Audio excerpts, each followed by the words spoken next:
दोस्तों नमस्कार। आज 3 मई है और द इंडियन एक्सप्रेस में जो भी हमारे बीपीएससी के पॉइंट ऑफ व्यू से जो भी न्यूज़ एंड आर्टिकल्स होंगे इम्पोर्टेंट, उसको हम लोग देखेंगे।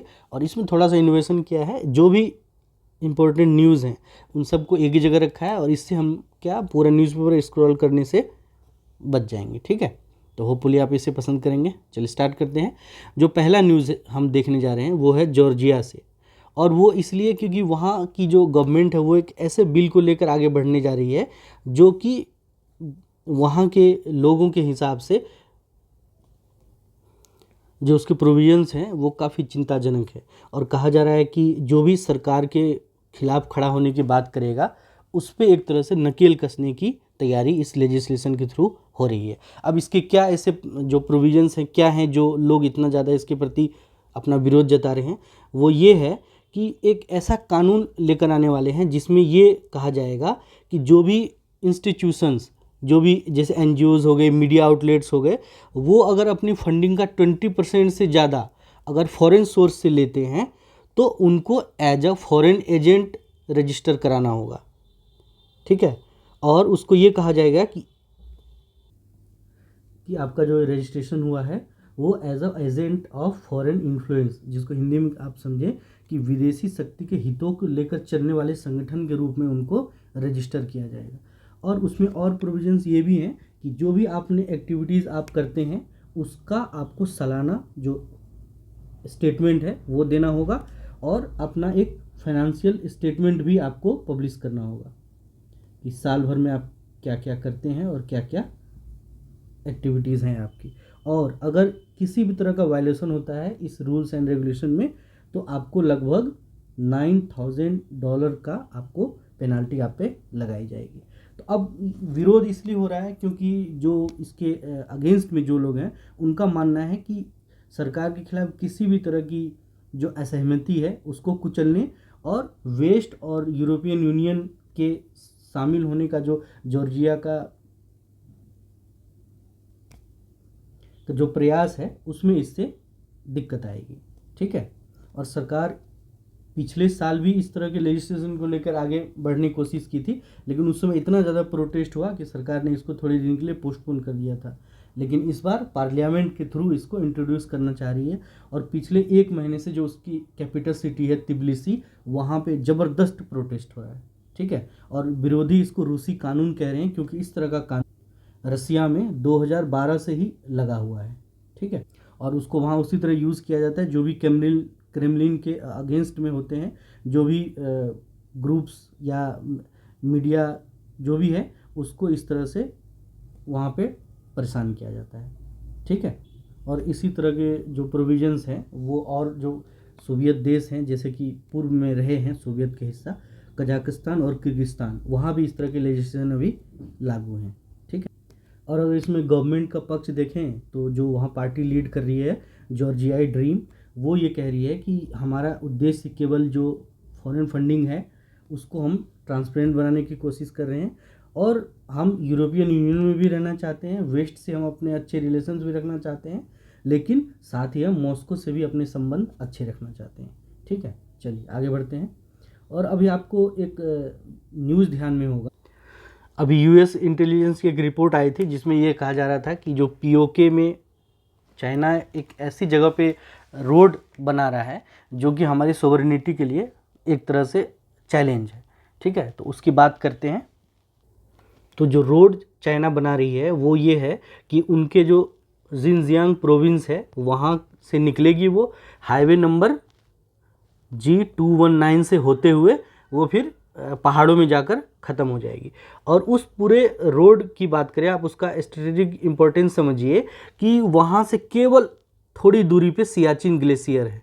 ठीक है, तो ये रोड वहाँ से केवल 50 किलोमीटर दूर वो बन रही है।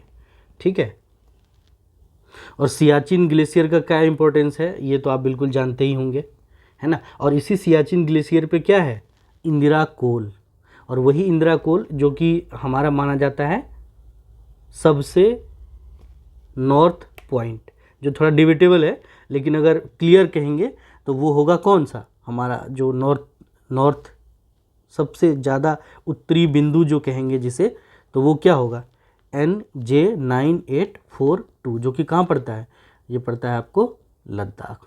ठीक है, तो उसी तरह से अगर हम सदर्न मोस्ट अपने पॉइंट की बात करेंगे तो वो क्या कहलाएगा, वो कहलाएगा इंदिरा पॉइंट। ठीक है, और इंदिरा पॉइंट कहाँ पे है, ये है निकोबार आइलैंड पे। और उसी तरह से अगर हम वेस्टर्न मोस्ट पॉइंट की बात करें तो ये कहलाएगा आपको गुहार मोता, कहीं कहीं इसको मोती भी लिखा जाता है। और ये कहाँ है, ये है आपको कच्छ में, गुजरात के डिस्ट्रिक्ट में। ठीक है, और आखिरी बचता है हमारा ईस्टर्न मोस्ट पॉइंट, तो वो कहाँ है, वो है आपको कीबीथू, जो कि पड़ता है आपका अरुणाचल में। ठीक है, तो ये हमारे 4 पॉइंट है, एक्सट्रीम पॉइंट्स हैं, जो सब डायरेक्शंस में हमने देख लिए। अब जो मेन डिबेट वाला इशू है वो है ये सक्सगाम वैली, जहाँ पर कि ये चाइना एक सड़क बना रही है जो कि पाक ऑक्यूपाइड कश्मीर के अंदर है। ठीक है, अब हम इसकी थोड़ी बात करते हैं सक्सगाम वैली की। तो काराकोरम रेंज से एक रिवर निकलती है जिसका नाम है सक्सगाम। ठीक है, और इसी रिवर के जो फ्लो है उसके दोनों बैंक्स पे है एक 58,000 स्क्वायर किलोमीटर का एरिया है, सॉरी 5800 स्क्वायर किलोमीटर का एरिया है, वो कहलाता है आपको सक्सगाम वैली। ठीक है, और इसी वैली में ये आपको रोड लाई करती है चाइना की।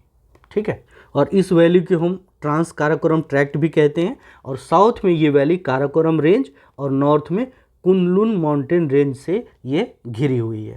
और ये इसलिए भी ये वाली इम्पॉर्टेंट है क्योंकि इससे लगे हुए, इससे इंडिया भी लगा हुआ है, पाकिस्तान भी लगा हुआ है, चाइना भी लगा हुआ है, अफगानिस्तान भी लगा हुआ है और ताजिकिस्तान, ये सारे कंट्रीज की जो बाउंड्री है वो इससे, इस वैली से टच करती हुई जाती है। ठीक है, और ये वैली इंडिया का ही पार्ट है और हमेशा से इंडिया का ही पार्ट रहेगा। सरकार का भी इस पे जो स्टैंड है वो एकदम क्लियर है कि ये हमारा अभिन्न अंग है, वो आगे भी रहेगा। ठीक है, 98 में जो आपने देखा होगा, जो हमारे इंडिपेंडेंस के बाद जो लड़ाई हुई थी उसमें चाइना ने, सॉरी पाकिस्तान ने इस पे कब्जा कर लिया था 1948 में। और फिर जब हमारा वॉर ख़त्म हुआ चाइना से 1962 में, तो उसके बाद एज अ गिफ्ट जो पाकिस्तान की गवर्नमेंट है वो इससे दे दिया था उन्होंने चाइना को, और ये सोचा था कि ये गिफ्ट देने से चाइना से पाकिस्तान का रिलेशन अच्छा हो जाएगा। ठीक है, तो ये हमारा हमेशा से अभिन्न अंग रहा है, ये एकदम स्टैंड हमारा हमेशा से क्लियर है।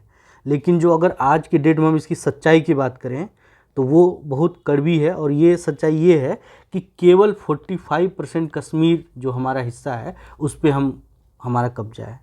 35% जो हिस्सा है वो पाकिस्तान के पास है, और लगभग 20% के आसपास जो हिस्सा है वो चाइना इसको अपने टेरिटरी का हिस्सा मानता है, अक्साई चीन मानता है, जो भी है वो। ठीक है, तो ये बातें थी इसकी सक्सगाम वैली की। आगे देखते हैं, और जो हैंडओवर किया था पाकिस्तान ने इसे एज अ गिफ्ट चाइना को, तो वो एक 1963 में उन्होंने एक ट्रीटी की थी, पाकिस्तान चाइना बॉर्डर एग्रीमेंट, और उसके हिसाब से ये गिफ्ट उन्हें हैंडओवर किया था। ठीक है, चलिए अगले न्यूज़ की तरफ बढ़ते हैं। चलिए ये हमने देख लिया। अच्छा, जो जॉर्जिया के जो पीएम है उनका नाम क्या है, उनका नाम है इराकली कोबाखित्जे। ठीक है, इराकली कोबाखित्जे, ये वहाँ के पीएम है। चलिए आगे बढ़ते हैं। अभी आपको ध्यान होगा वेस्ट बंगाल जो गवर्नमेंट है और यूनियन गवर्नमेंट है उनके बीच में ज़बरदस्त टसल चल रहा है, और ये काफ़ी दिनों से चल रहा है, क्योंकि जो पॉलिटिकल क्लाउड है वेस्ट बंगाल में वो ममता बनर्जी भी अपना अलग बनाना चाह रही हैं और बीजेपी भी अपना फुट होल्ड वहाँ पे बनाना चाह रही है। तो ये जो टसल है ना, ये टसल काफ़ी इंटरेस्टिंग होते रहती है बीच बीच में। तो अभी अचानक से क्या हुआ है कि जो राजभवन के एक एम्प्लॉय ने ये कहा है कि जो वहाँ के गवर्नर जो हैं उन पे एलिगेशन लगाया है। ठीक है, तो वहीं राजभवन में काम करने वाली एक लेडी स्टाफ ने इन पे सेक्सुअल हरासमेंट का एलिगेशन लगाया है। तो जो वहाँ के अगर राज्यपाल की बात करें वो कौन है अभी, वो हैं CV आनंद बोस। तो उन्होंने कहा है कि ये जो एलिगेशन है पूरी तरीके से इंजीनियर्ड नैरेटिव है, और ये है मेन इसका जो इसके पीछे का जो मोटिव है वो ये है कि जो जितने भी एलिगेशंस हैं वेस्ट बंगाल गवर्नमेंट पे करप्शंस के, उससे ध्यान हटाने का ये उनका एक तरह से मोटिव है। ठीक है, और उसी के बैकग्राउंड में आर्टिकल 361 अभी चर्चा में बना हुआ है, जो कि इम्यूनिटी देता है गवर्नर को किसी भी तरह के इस तरह के एक्शन से। और इसमें यह कहा गया है कि जो गवर्नर हैं और जो प्रेसिडेंट हैं shall not be answerable to any court for the exercise and performance of the power and duties of his office for any act done। ठीक है, तो इसके लिए ये कहा गया है कि ये किसी भी कोर्ट में आंसरेबल नहीं है, और जब तक ये पोस्ट पर बने हुए हैं तब तक इनके खिलाफ कोई एफआईआर वगैरह दर्ज नहीं की जा सकती, और कोई भी एक्शन इनके इच्छा के विरुद्ध इन पे नहीं लिया जा सकता। ठीक, और जब तक वो पद पर बने हुए हैं तो उनके अरेस्ट और इम्प्रिजनमेंट का कोई भी तरह का एक्टिविटीज़ उनके खिलाफ नहीं की जा सकेगी किसी भी कोर्ट के द्वारा। ठीक है, और दो ही कंडीशन है जिस पे कि उनके खिलाफ ऐसी एक्टिविटीज़ की जा सकती हैं। एक तो ये कि उन्होंने अपना ऑफिस छोड़ दिया है, मतलब रिज़ाइन कर दिया है, और ये जो कॉन्फिडेंस है प्रेसिडेंट का वो खो चुके हैं।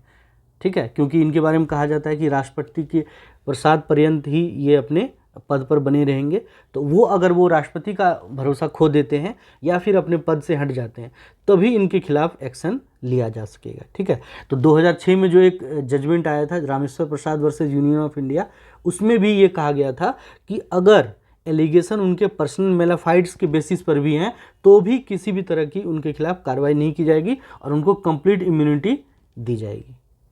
ठीक, और इसमें एक ही है क्लाउज है जो कि अगर किसी भी तरह का डिस्क्रिशनरी कॉन्स्टिट्यूशनल पावर की बात होती है तो वहाँ पर ये इन पे कुछ सवाल उठाए जा सकते हैं।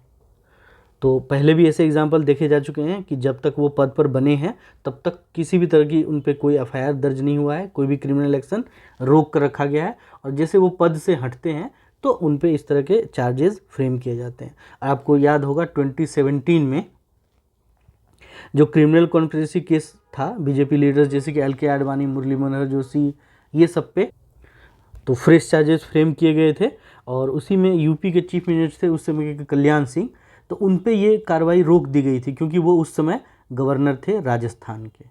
ठीक, तो ये आर्टिकल 361 की जो सारी बातें थी वो हमने देखा, और इसमें मेन पर्पस यही है कि किसी भी तरह के इस एक्शन क्रिमिनल एक्शन से जो राज्यपाल और जो प्रेसिडेंट है उनको इम्यूनिटी दी जाती है। ठीक है, आगे बढ़ते हैं।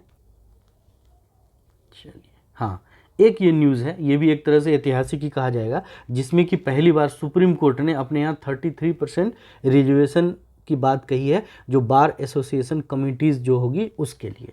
ठीक, तो सुप्रीम कोर्ट की तरफ से जो वीमेन एम्पावरमेंट है उसके दिशा में ये काफ़ी इम्पोर्टेंट कदम उठाया गया है, और जिसमें कहा गया कि 16 मई के जो प्रपोज्ड इलेक्शंस हैं उसके रिगार्डिंग ये बातें कही गई है। और इसमें अब ये कहा गया कि जो 1/3 पोस्ट हैं now they are reserve for womens.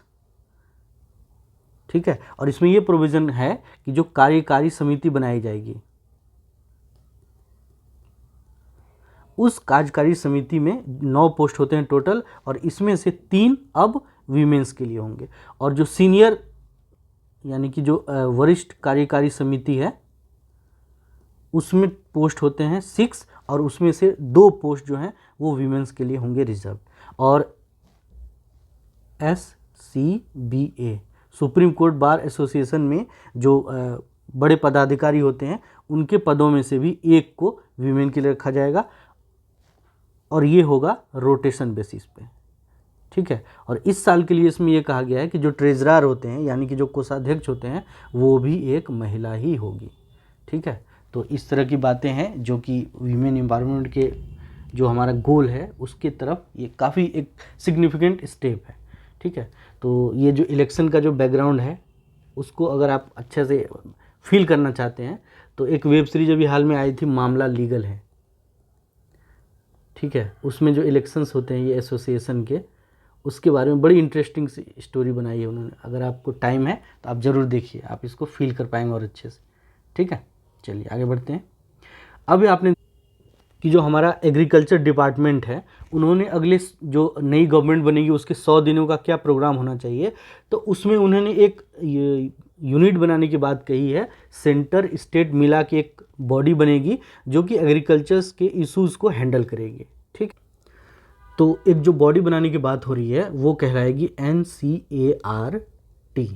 ठीक है, national council for agriculture and rural transformation.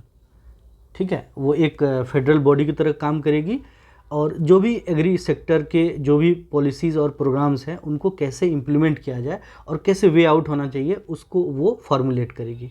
ठीक है, तो 100 डे एक्शन प्लान क्या होना चाहिए नई गवर्नमेंट का, उसके बारे में एक ये ड्राइव होगा जो कि एग्रीकल्चर सेक्टर से रिलेटेड होगा। तो ये सारी बातें निकल कर आई है। अभी एक ग्रुप ऑफ सेक्रेटरीज़ की मीटिंग हुई थी जो कि हेड की गई थी एग्रीकल्चर सेक्रेटरी के द्वारा, और उसमें अलग अलग डिपार्टमेंट जैसे रूरल डेवलपमेंट, कोऑपरेशन और पंचायती राज, उन सब के सेक्रेटरीज भी शामिल हुए थे। तो उन्होंने एक ऐसे बॉडी बनाने की बात की थी फेडरल टाइप की, जिसमें स्टेट के भी रिप्रेजेंटेटिव होंगे और यूनियन के भी रिप्रेजेंटेटिव होंगे। ठीक है, तो आप उसको ऐसे समझ सकते हैं जैसे हमारा GST काउंसिल है जिसमें कि दोनों तरह के रिप्रेजेंटेटिव होते हैं, स्टेट्स के भी और सेंटर के भी। तो उसी तरह की ये बॉडी बनाई जाएगी। लेकिन जो GST की बात करें तो वो तो एक कॉन्स्टिट्यूशनल बॉडी है। तो इस नई बॉडी जो होगी NCART, उसका क्या स्टेटस होगा वो आगे के दिनों में उसको हम लोग फॉर्मुलेट कर लेंगे। ठीक है, तो अगर एग्रीकल्चर की बात करें तो ये किस में आता है, ये आपको आता है स्टेट लिस्ट में। ठीक है, तो स्टेट लिस्ट में एंट्री नंबर ये है 14, और ये सारी बातें जो होती है वो होती है 7th शेड्यूल में हमारे कॉन्स्टिट्यूशन में। तो ये एक तरह से स्टेट सब्जेक्ट है, लेकिन सेंटर भी इसमें बहुत सारे स्कीम्स वगैरह रन कराती है। और आपको ध्यान होगा जो प्रधानमंत्री किसान सम्मान निधि है, प्रधानमंत्री फसल बीमा योजना है, ये सारी जो फ्लैगशिप स्कीम्स हैं वो सेंट्रल गवर्नमेंट के द्वारा ही चलाई जाती हैं। ठीक है, चलिए आगे देखते हैं। हाँ, एक न्यूज़ ये है कि अब एक डेलीगेशन आने वाला है केन्या से, जो हम अपना प्रोजेक्ट चीता लेकर आगे बढ़ रहे हैं, जिसमें हमने ये टारगेट रखा है कि हर साल लगभग 8 से लेकर 14 चीता तक हम अपने यहाँ लेकर आएंगे, और जो ये ट्रांसलोकेशन है वो उसको हम कंडक्ट कराएंगे। तो उसी के रिगार्डिंग आपको ध्यान होगा लास्ट दिसंबर में वो आए थे केन्या के प्रेसिडेंट विलियम रूटो। तो उनके टूर में हमने सहमति जताई थी कि केन्या से हम कुछ ये चीते लाने वाले हैं। ठीक है, तो हमने उनके सामने इच्छा जताई थी। तो उसी के रिगार्डिंग जो ऑफिशियल्स हैं केन्या के, वो यहाँ पे टूर करेंगे और पॉसिबिलिटीज़ जो हैं उस पर बातें करेंगे, और कितने टोटल चीता हमें वहाँ से मिलने वाले हैं और वो कैसे क्या प्रोसीजर होगा उसके लेकर बात अभी आगे बढ़ाई जाएगी। ठीक है, तो वही, और इस टूर में कहते हैं कि वो लोग जो दूसरा साइट ढूंढा गया है इसके लिए, उस पर भी बात करने वाले हैं। तो एक तो साइट था हमारा कुनो नेशनल पार्क, और दूसरा जो चुना गया था साइट इसके लिए वो था Gandhi Sagar wild life sanctuary. Gandhi Sagar wild life sanctuary, जो कि कहाँ है, ये भी MP में ही है। तो हो सकता है ये ऑफिशियल्स उस साइट की भी विजिट करेंगे। ठीक है, तो कुनो नेशनल जो था वो प्राइमरी साइट था, और ये जो दूसरा सेकंड साइट है जो चुना गया है चीते के ट्रांसलोकेशन के लिए। तो अभी आपको ध्यान होगा लास्ट वीक में साउथ अफ्रीका के भी 5 मेंबर टीम आई थी विजिट के लिए, और वो गांधी सागर सेंचुरी भी गई थी, और साथ साथ कुनो नेशनल पार्क भी गई थी, और वहाँ से भी हम साउथ अफ्रीका से भी चीते लाने की कोशिश कर रहे हैं। तो अभी आज के डेट में अगर देखें हम, तो टोटल हमारे पास कितने चीते हैं, 27 हैं कुनो में, जिसमें से कि 13 एडल्ट हैं और आपके 14 हैं वो हैं कब्स। तो बहुत सारे ट्रांसलोकेशन के बाद जो यहाँ आए थे वो यहाँ के इन्वायरमेंट में एडप्ट नहीं कर पाए, और कुछ की जान चली गई। और बाद में जब उनका जांच एक तरह से हुआ तो वो दिया कि कुछ तो पहले से ही बीमार थे, और जो इन्फेक्शन हुआ उसकी वजह से उनकी जान चली गई। तो अब इसलिए इंडिया अब जो सोर्स है उसमें थोड़ी वैरायटी चाह रहा है, और वो केन्या से हम लेने की बात कर रहे हैं। ठीक है, चलिए, अच्छा ये न्यूज़ यहाँ पे आ गया, ये हमने कर लिए बात। ठीक है, अब एक आर्टिकल आया है जो कि आपको ध्यान होगा अभी पिछले कुछ दिनों से ये काफ़ी इशू चल रहे हैं। सब शुरुआत हुई वहाँ से कनाडा से, फिर धीरे धीरे यूएस में आई। अब ये अभी हालिया इंसिडेंट ये है कि ऑस्ट्रेलिया ने, ऐसा कहा जा रहा है, अभी ऑस्ट्रेलियन गवर्नमेंट की तरफ से इसको कंफर्म नहीं किया गया है, ठीक है, लेकिन जो ऑस्ट्रेलियन ब्रॉडकास्टिंग कॉरपोरेशन एबीसी, उन्होंने ये कहा है कि इंडियन स्पाई को 2 ऐसे लोगों को ऑस्ट्रेलिया छोड़ देने के लिए कहा गया है, ठीक है। और जो न्यूज़पेपर है वहाँ के, सिडनी मॉर्निंग हेराल्ड, वहाँ भी इस बात की पुष्टि कर दी गई है कि 2 भारत के जासूस जो कि चाह रहे थे वहाँ पे सीक्रेट्स हासिल करना चाहते सेंसिटिव डिफेंस प्रोजेक्ट्स के लिए और एयरपोर्ट सिक्योरिटी के लिए, तो उनको देश छोड़ देने के लिए कह दिया गया है। लेकिन ध्यान रहे, अभी तक ऑस्ट्रेलिया की जो गवर्नमेंट है उन्होंने इन खबरों की पुष्टि नहीं की है, ठीक है। उसके बाद यूएस की बात करें, ऐसी बातें उठी ऑस्ट्रेलिया में, फिर यूएस का भी एक इंसिडेंट इसमें बताया गया है कि एक रॉ ऑफिशियल को जिन पे की आरोप लगाया गया, जो खालिस्तानी सेपरेटिस्ट है वहाँ पे, गुरपंतवंत सिंह पन्नू, उनके असैसिनेशन के लिए उन्होंने अटेम्प्ट लिया था। कुछ लोगों को हायर किए थे, लेकिन जो यूएस एजेंट है वो थोड़ा अलर्ट थे और उनको जो साजिश थी उसको एक तरह से नाकाम कर दिया। और ये सारी बातें को और हवा मिली कब, यूके बेस्ड एक न्यूज़पेपर है द गार्जियन, उन्होंने ये कहा कि 20 ऐसे लोगों की उन्होंने लिस्ट जारी की जो कि खास करके जो पाकिस्तान में रह रहे हैं और रह रहे थे, जिसको कि भारतीय एजेंसियों ने अपने इस तरह के कोवर्ट ऑपरेशंस में मरवा दिए। तो ये जो लिस्ट उन्होंने पब्लिश की, और अब कुछ दिनों में न्यूज़ भी आप सुनते होंगे कि अज्ञात हमलावरों ने एक्स की हत्या कर दी, अज्ञात हमलावरों ने वाई की हत्या कर दी। ऐसी बहुत सारी न्यूज़ पिछले कुछ 2-3 सालों में सर्कुलेट हो रही हैं, ठीक है। और सबसे बड़ा इशू जनरेट हुआ था कब, वो हुआ था कनाडा के साथ, जो वहाँ पे एक खालिस्तानी सेपरेटिस्ट थे हरदीप सिंह निज्जर, जून 2023 में जिनकी अज्ञात हमलावरों ने हत्या कर दी थी। और वहाँ पे प्राइम मिनिस्टर जो थे जस्टिन ट्रूडेव, तो वहाँ पे सिखों की बहुत बड़ी कम्युनिटी है और वो एक पॉसिबल वोटर्स भी हैं इनके, तो उनको एक तरह से अपीज़ करने के लिए इन्होंने ये मुद्दे को बहुत ज़ोर शोर से उठाया था, ठीक। तो आप देखिए कि ऑस्ट्रेलिया, यूएस, यूके, कनाडा, ये चारों देशों में इन सब भारत के इस तरह के कोवर्ट ऑपरेशंस की बातें अभी चल रही हैं। और ये इस आर्टिकल में ये भी कहा गया है कि जो इंडिया का जो रिस्पॉन्स है वो चारों केस में अलग अलग है। कैसे, सबसे जो स्ट्रॉन्ग जो हमने तो पहले तो सारे एलिगेशंस को हमने रिफ्यूज़ कर दिए, और लेकिन जो सबसे तगड़ा जवाब जो है वो हमेशा से हम पाकिस्तान के इस केस में ही देते हैं, ठीक है। और हमने वहाँ कहा कि हमारे, आपको याद है, एक तो इलेक्शन का टाइम है और पाकिस्तान हमेशा से हमारे लिए एक टारगेट रहा है, सॉफ्ट टारगेट रहा है। और प्रधानमंत्री साहब का एक वक्तव्य है कि आतंकवादियों को घर में घुसकर मारा जाता है ना। तो इस तरह की बातें होती है, तो इन सब बातों को और हवा मिलती है। और फिर हमने ऑस्ट्रेलिया के जो मीडिया में ये बातें चल रही है, तो वहाँ भी हमने कह दिया कि बस ये केवल एक मनगढ़ंत बात है, कोई ख़ास बात नहीं है, इसमें कुछ भी दम नहीं है। अब इसके बैकग्राउंड में आप देखें तो ये जो 4 कंट्रीज़ की अभी बात हुई है, यूएस, यूके, कनाडा और ऑस्ट्रेलिया, ये चारों कंट्री और न्यूजीलैंड को अगर मिला दिया जाए तो एक ऑर्गेनाइजेशन है 5 आइज़, ठीक है।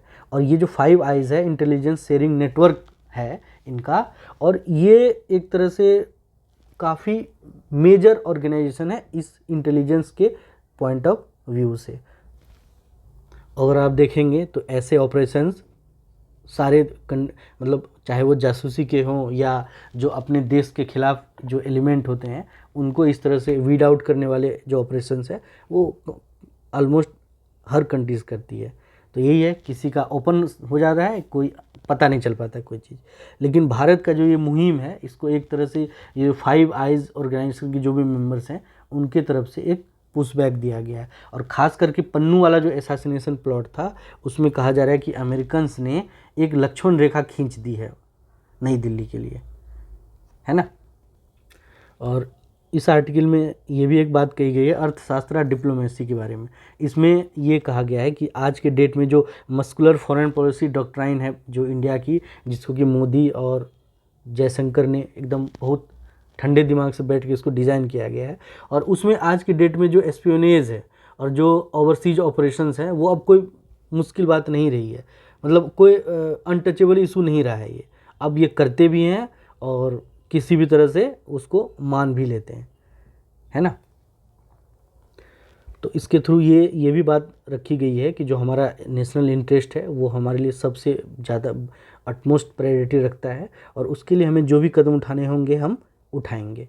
हाँ, ये है कि पहले हम क्या करते थे कि इस तरह की जैसे कि रिलेशन हम किसी दो देशों में पटरी पर आते थे, अच्छे होने लगते थे, तो हम इस तरह के जो इंटेलिजेंस नेटवर्क है उसको हम ढील दे देते थे। लेकिन अब ये कहा जा रहा है कि आज की डेट में ये करना सही नहीं रहेगा। ये इसका जो कंक्लूज़न है उसमें यही बात रखी गई है कि हम ये गलती हम नहीं कर सकते अब, कि जैसे यूएस से हमारा रिलेशन अच्छा हो रहा है तो जो हमारा इंटेलिजेंस ऑब्जेक्टिव है उसको हमने ठंडे बस्ते में डाल दिया, वो अब हम नहीं कर सकते। ठीक है, चलिए आगे देखते हैं। एक अभी कंसर्न बना हुआ है एम पॉक्स, जिसको कि मंकी पॉक्स कहा जाता था। अब उसमें कुछ साइंटिस्ट ये बताए जा रहे हैं कि अब इनमें म्यूटेशन देखने को मिला है और ये और ज़्यादा डेडली हो गया है ये डिजीज़। ठीक है, अभी कॉन्गो में नया आउटब्रेक हुआ है जो DRC कहा जाता है, डेमोक्रेटिक रिपब्लिक ऑफ कॉन्गो, और उसमें देखा गया है कि नई वैरायटी इनकी देखने को मिली है जो कि काफ़ी तेज़ी से फैल रही है, और लगभग 4,500 के करीब केसेस देखने को मिले हैं हाल फिलहाल में, और जिसमें 300 डेथ भी रिपोर्ट की गई हैं। और अगर इसी टाइम पिछले साल इसी टाइम की बात करें तो लगभग 3 गुना से ज़्यादा केस यहाँ पे अभी यहाँ देखने को मिल रहे हैं। ठीक है, और पड़ोसी की कंट्रीज़ में भी ये वहाँ पे इसका इन्फेक्शन बहुत तेज़ी से फैल रहा है। और इसमें कह रहे हैं कि जो साइंटिस्ट हैं जो भी रिसर्च जो कर रहे हैं वो ये कह रहे हैं कि इनका जो इस बार का जो स्ट्रेन है उसमें जेनेटिक म्यूटेशंस हो गए हैं, और इसकी वजह से वो अब उस एरियाज़ में भी फैल रहे हैं जिसमें कि कहा जा रहा है कि जो वाइल्ड एनिमल से उनका कांटेक्ट बहुत ना के बराबर है ना।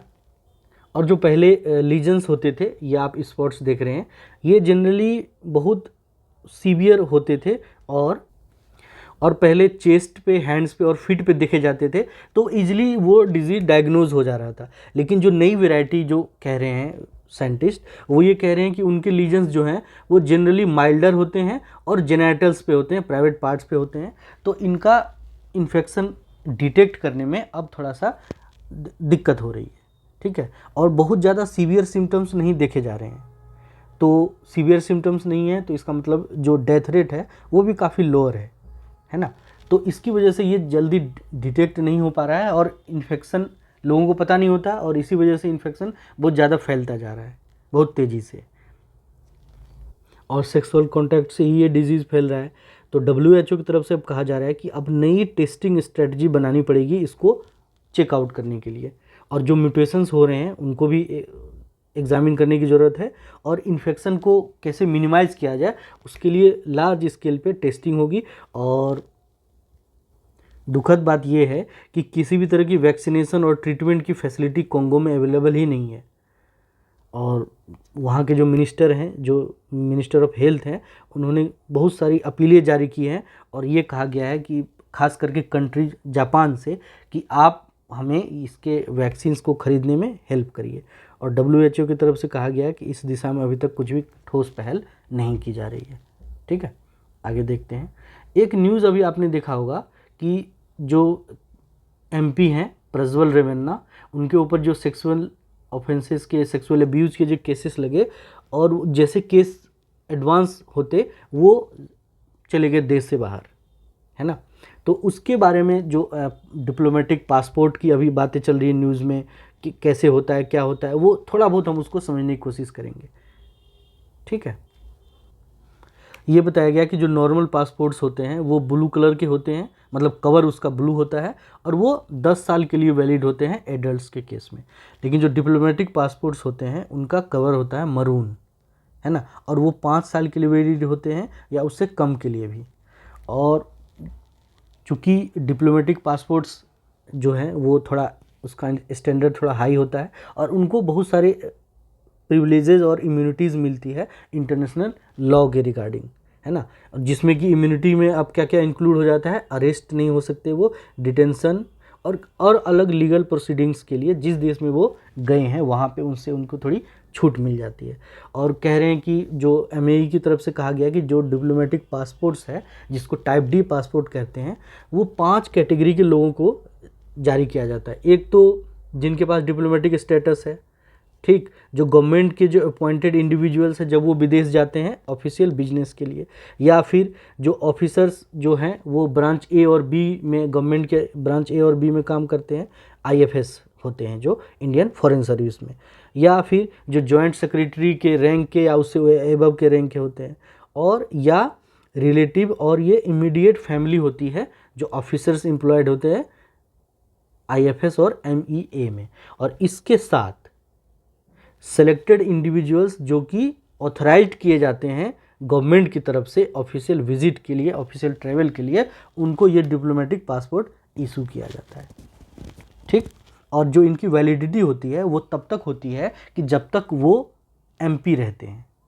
अभी आपको ध्यान होगा कि राहुल गांधी ने अपना डिप्लोमेटिक पासपोर्ट सरेंडर किया था जब वो केस हुआ था उनके खिलाफ, गुजरात हाई कोर्ट की तरफ से उनको एक लोकल कोर्ट की तरफ से इशू कर दिया गया था कि उनकी जो सदस्यता है, सांसद सदस्यता, वो ख़त्म हो जाएगी। और जैसे ये ख़त्म होने की बात हुई थी उन्होंने अपना पासपोर्ट सरेंडर कर दिया था, ठीक है। तो ये बातें थी, बस यही आखिरी न्यूज़ था। चलिए मिलते हैं अगले वीडियो में, बहुत बहुत धन्यवाद।